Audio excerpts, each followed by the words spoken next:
Hi all எல்லோரும் எப்படி இருக்கீங்க? வாங்க வீடியோக்குள்ளே போகலாம். இன்றைக்கி பார்த்திங்கன்னா ஒரு விஷயம் உங்களோட ஷேர் பண்ணிக்க போகிறேன். என்ன அப்படின்னா, எங்கள் கூட ஒரு அண்ணா வேலை பார்க்குறாங்க. அப்பா வயசு இருக்கும் வச்சுக்கோங்களேன். அந்த அண்ணா வேலை பார்க்குறாங்க. அவங்கக்கிட்ட பைக் இல்லை, ஃபினான்ஷியலாக ரொம்ப டவுன் ஆகியிருக்காங்க. அவங்க எங்ககிட்ட ஒரு விஷயம் ஷேர் பண்ணாங்க. என்னென்னா, அவங்க பையனை காலேஜ்க்கு அனுப்பி விட போகிறாங்க. பைக் இல்லை அப்படின்றனால பக்கத்தில் யாராவது இருந்தால் பைக் வாங்கிட்டு போயிட்டு தான் தினமும் ட்ராப் பண்ணிட்டு வருவாங்க. தினமும் ஈவினிங் பிக்கப் பண்ணிக்குவாங்க.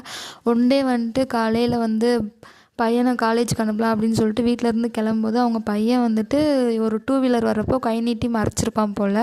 அந்த டூ வீலர்காரங்க ஒன்று பேசாமல் போயிருக்கலாம், இல்லை நான் பக்கத்தில் தான்ப்பா போகிறேன், வேறு பைக் வந்தால் நிப்பாட்டிக்கோங்க அப்படின்னு சொல்லியிருந்துருக்கலாம். இல்லைன்னா நான் எமர்ஜென்சியாக போயிட்டுருக்கேன், என்னால் நிப்பாட்ட முடியாது அப்படின்னு சொல்லியிருக்கலாம்.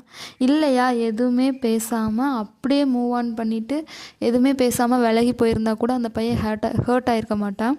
ஆனால் அவங்க ஓரமாக நில்லு அப்படின்னு சொல்லிட்டு ஒரு மாதிரி மோசலிச்சு சொல்லிட்டு போனாங்களாம். அதை நினச்சி அந்த பையன் ரொம்பவே ஃபீல் பண்ணி அவங்க அப்பா முன்னாடி கண் கலங்கிட்டானா. ஸோ நீங்கள் யாராவது போனீங்கன்னா ஒன்று எதுவுமே பேசாமல் போயிருங்க. இந்த மாதிரி தப்பாக பண்ணாதீங்க. பாய்.